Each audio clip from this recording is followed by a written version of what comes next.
আসসালামু আলাইকুম প্রিয় আপুরা, আজকে আমি তোমাদেরকে দেখাবো একটি প্লাজো কাটিং। তো এই প্লাজো কাটিংয়ে আমি উপরে এলাস্টিকের জন্য 1.5 ইঞ্চি নিয়ে নিয়েছি আর হাইয়ের জন্য নিয়েছি 16 ইঞ্চি। তো 1.5 ইঞ্চি আর 16 ইঞ্চি এখানে টোটাল আমি 18 ইঞ্চিতে নিয়েছি।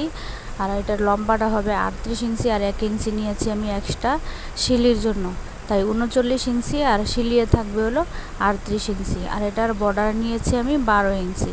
তো 16 ইঞ্চিতে আমি একটি দাগ কেটে দিয়ে দিয়েছি এবং একটা রাউন্ড শেপ দিয়ে দিয়েছি। রাউন্ড শেপ বরাবর কেটে নিব আর নিচে একটি দাগ কেটে দিয়েছি আর এক্সট্রা শিলির জন্য 1 ইঞ্চি রেখেছি।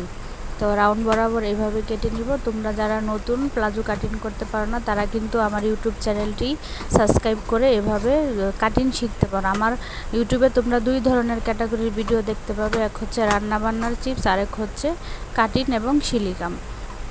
তো আমার চ্যানেলটিকে তোমরা সাবস্ক্রাইব করো। আর দেখো আমার প্লাজোটি কাটিং হয়ে গিয়েছে। তোমরা যারা নতুন এইভাবে কিন্তু তোমরা সহজেই প্লাজোটি কাটিং করে নিতে পারো। তো আমার প্লাজোটি কাটিং করা হয়ে গিয়েছে। দেখো আমার প্লাজোটি রেডি হয়ে গিয়েছে।